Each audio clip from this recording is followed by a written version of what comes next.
Bismillahirrahmanirrahim. Qala Rasulullah sallallahu alaihi wasallam, al-iqtisadu himmat dalam fil nafaqati, dalam berbelanja.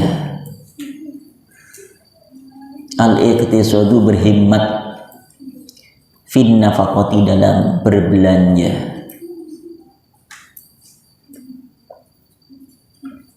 Nisful ma'isyati, nisfu itu sebagian.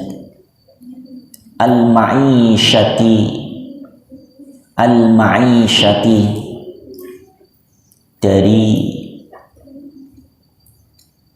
penghidupan.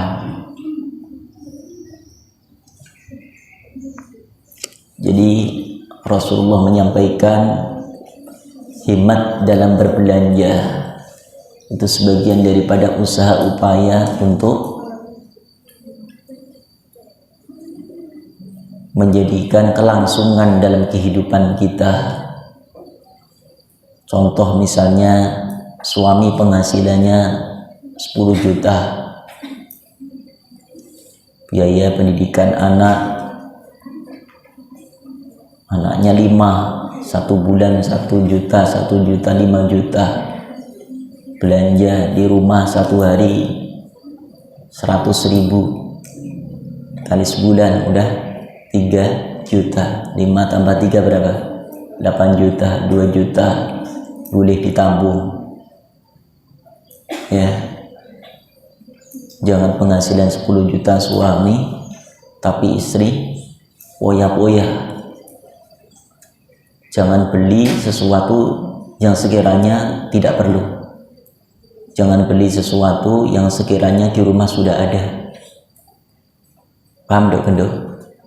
Ini salah satu cara bagaimana menghemat. Bukan kita pelit, bukan bakhil. Justru untuk bersedekah kita dianjurkan kapan saja, punya banyak atau sedikit, tetap kita bersedekah. Tapi untuk menghemat belanja, itu nanti yang mengatur semua adalah para istri. Ya, suami begitu siap-siap, punya uang jangan pelit sama istrinya, kasih semuanya. Mengambil hanya beberapa yang menjadi kebutuhan kita. Mungkin kita berangkat ke kantor, berangkat kerja secukupnya untuk makan dan bensin.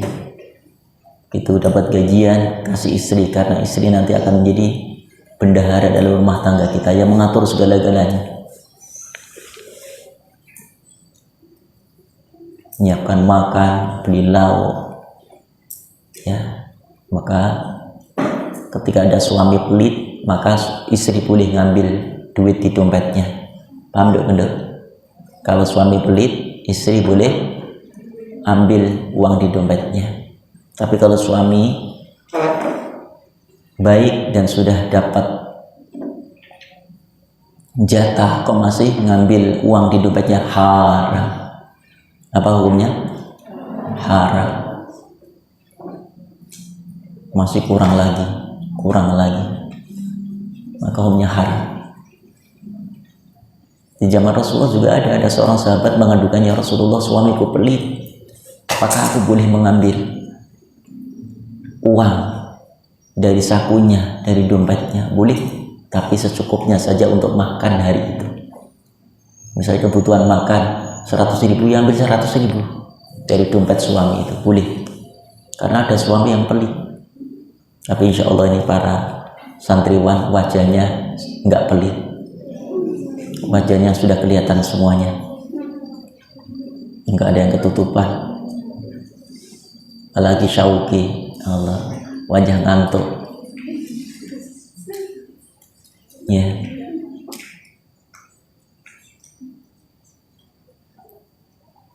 Tapi kalau udah dikasih semua, jangan dibuat semaunya putri. Ini calon ibu-ibu rumah tangga.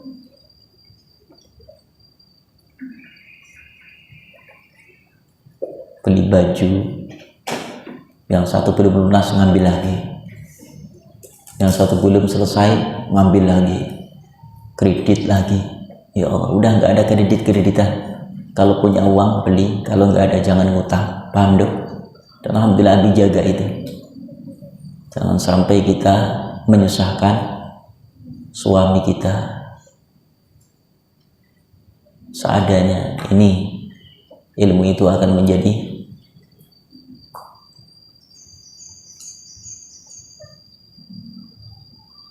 solusi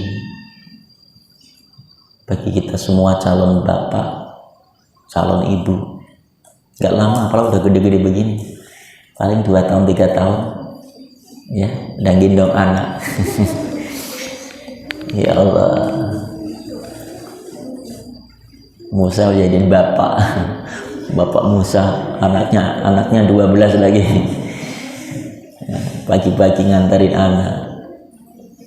Ibu-ibu yang pagi-pagi udah ngenenin anaknya. Ya Allah, nih calon ibu-ibu semua, penting. Kalau kita nggak belajar seperti ini dong, nanti nggak tahu apa kata suami. Boros amat aja nggak boros. Kemarin baru kasih uang, buat kemana? Nggak ada laporannya. Buat pembukuan yang rapi. Ini sayang, nih 10 juta ini, lihat, ada tulisannya, ada catatannya. Dikira boros, kalau sudah kasih tahu insya Allah paham suami itu. Jangan ketika boros ditanya buat apa, pokoknya buat apa aja, repot nanti. Kasihin ya, sekali insya Allah tahu. Ini saya buat ini anak kita, ini untuk belanja, nih untuk make up, nih pedicure, manicure, mandisure, ya boleh menggunakan itu. Dan selalu walaupun sudah diterima uang itu, hendaknya istri mau belanja apa harus juga izin. Paham? Sayang, ini saya mau beli sendal kemarin waktu pengajian putus, terus beliin sendal yang ada mereknya biar nggak keliru lagi. Wahidah gitu misalnya. Bisa ya, boleh beli sendal, boleh pesan Wahidah, sandalnya ada mereknya, tapi kasihan namanya diinjek-injek terus. Itu bisa buat sendal ada namanya, aman itu. Santri putra mulai Ramadan besok harus punya sendal semuanya, karena beberapa santri putra hampir sebagian nggak punya sendal. Dan nanti kasih merek namanya masing-masing biar nggak keliru. Kalau dibawa temennya sudah ketahuan. Misalnya sendalnya Rizki, dibawa Bain, ketahuan. Tulisannya gede dan itu gosok. Dosa al-gosobu kasari. Orang bergosok itu seperti mencuri. Dosa, dan dosa itu membuat kita susah bangun malam. Dosa itu susah menghafal. Dosa itu menjauhkan kita dari Allah, membuat asbab murkanya Allah, nggak dicintai Allah, nggak dicintai malaikat-malaikat Allah, dibenci oleh manusia. Tuh kalau mau usahakan, upayakan. Itu akhlak. Al-adab qabla al-ilm. Akhlak itu memang sebelumnya pengetahuan apapun. Sebelum belajar ilmu kita harus belajar akhlak ini. Ya Dok. Putri alhamdulillah nggak ada yang gosok ya. Putri tuh yang kalau di sini nggak ada, di sana jauh banget ada, pinggir laut. Ke putra ini ya, jangan gosok. Kalau kita digosok aja sakit, nyari gimana sendal kita. Kok kita melakukan? Kalau sesuatu yang kita lakukan kepada orang lain itu tersakiti, bayangkan kalau sendal kita dipakai padahal kita butuh, kok dipakai. Lutfi kemana, kok belum kesini? Oh sudah. Tolib.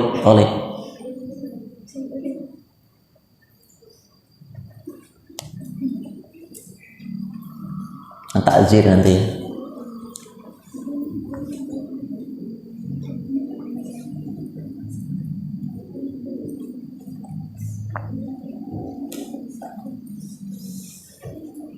Paham Jo? Nggak ada gosok lagi. Ya, sekecil apapun itu terutama sendal ini rawan. Apalagi baju, nanti kebiasaan. Sudah punya bagus baju kita, punya temennya, pinjam ya kak, pinjam ya teh, ada begitu. Kebiasaan nanti, temennya nggak ada akhirnya dipakai. Buat apa? Buat selfie aja, buat kondangan. Enggak, punya kita seadanya, ya.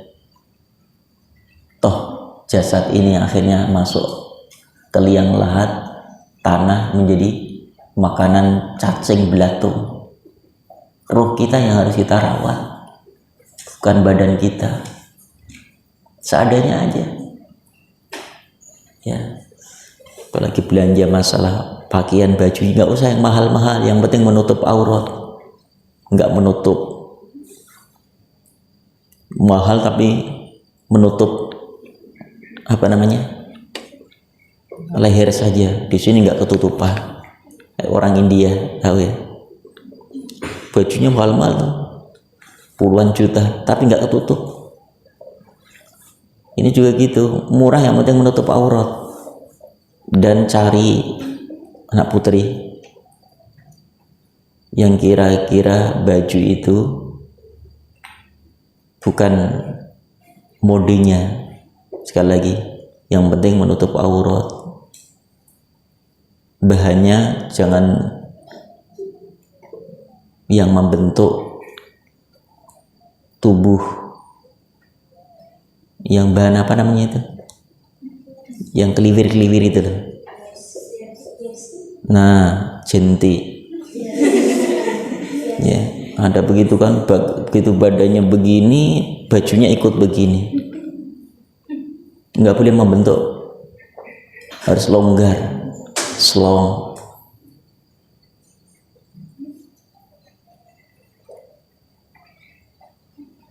Karena di luar sana banyak perempuan-perempuan yang pakai celana pensil, kaosnya mahal harganya kaosnya, tapi ternyata kaos yang dipakai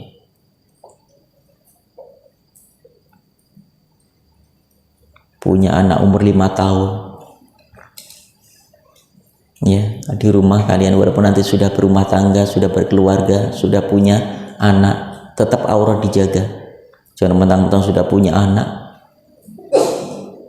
ya Allah, kedodoran semuanya, kadang nggak diperhatikan. Beli sayuran, habis ngenenin anaknya. Begitu anak ditaruh, lupa nutup, bang sayur, beli bang. Tukang sayur sampai istighfar, astagfirullahaladzim, astagfirullah. Tukang sayur ngomong, bu mohon maaf ditutup dulu bu. Oh iya lupa saya. Ya Allah ya Rabbal. Ada begitu. Ya, kalau sudah rumah tangga juga tutup. Jangan ngeneni di luar. Jangan ngeneni anak di luar, karena banyak kan. Coba lihat, kita kalau jalan ke kampung-kampung, ada nggak ibu ngenenin di luar? Ada nggak? Ya Allah, kita ngelihatnya gimana kira-kira? Perempuan sama perempuan, lihat ibu-ibu yang ngenenin anaknya di luar, sementara kebuka semuanya, nggak tertutup. Kira-kira gimana perasaannya? Tapi kenapa ibu itu nggak malu? Karena barangkali belum pernah masuk pesantren. Baik sangka aja, mungkin belum pernah belajar akhlak, belajar hadis, belajar Quran, maklum. Tetapi kalau yang sudah pernah masuk dunia pesantren kok melakukan itu bukan malu lagi, malu-maluin. Karena siksa orang itu berbeda tingkat-tingkatannya. Orang yang sudah tahu ilmu tapi melakukan itu lebih besar siksanya daripada orang yang nggak tahu melakukan itu. Ya sama, orang gosok kita udah tahu hukumannya, betapa Allah bencinya, dan bahkan hampir disamakan seperti dosa mencuri, tapi dia belum tahu, ambil aja, dosanya mungkin nggak seberapa, tapi sudah tahu dia melakukan itu, lebih besar lagi sanksinya nanti di hari kiamat. Paham? Gak ada nanti ya. Karena Abi kadang ngisi pengajian di daerah sana, itu pulang dari pengajian dari masjid itu ada tukang sayur, ibu-ibu pada belanja, itu murid-murid Abi itu. Begitu Abi lewat itu ada suara ketepuk-ketepuk, ada Abi, itu masuk semua ngambil kerudung. Tuh. Padahal tadi saat beli sayur nggak pakai kerudung, ada celana pendek, celana. Nah itu jangan sampai ya, tetap ditutup. Kapan aja, di mana saja boleh dibuka, hanya untuk suami, Pak, untuk suami. Bismillahirrahmanirrahim. Jadi apa tadi yang pertama? Hikmat dalam berbelanja, nisful ma'isyah, sebagian daripada supaya berjalan.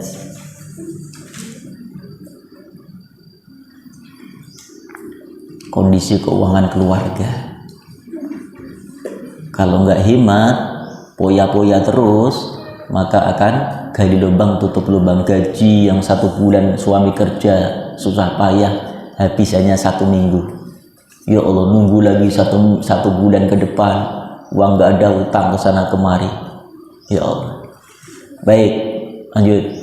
Watawaddud ilan nas nisful aqli. Watawaddud dan kasih sayang. Watawaddud dan kasih sayang. Ilan nasi kepada manusia.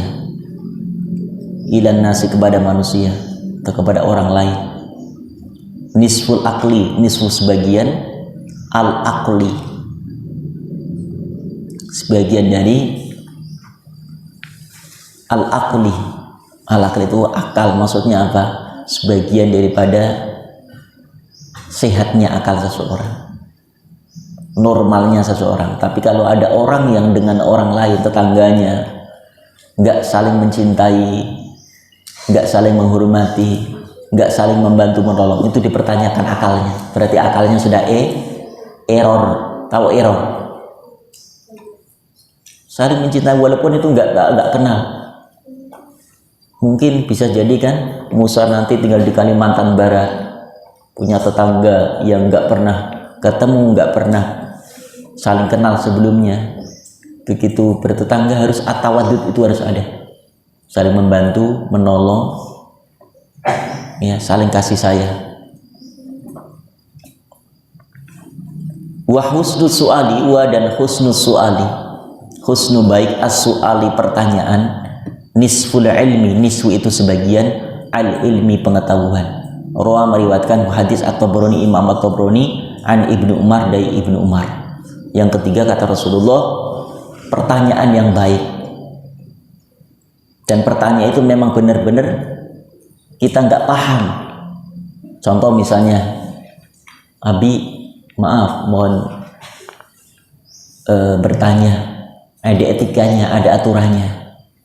Dan biasanya Abi sudah selesaikan pelajaran, kemudian buka interaktif, kajian fikih, ya.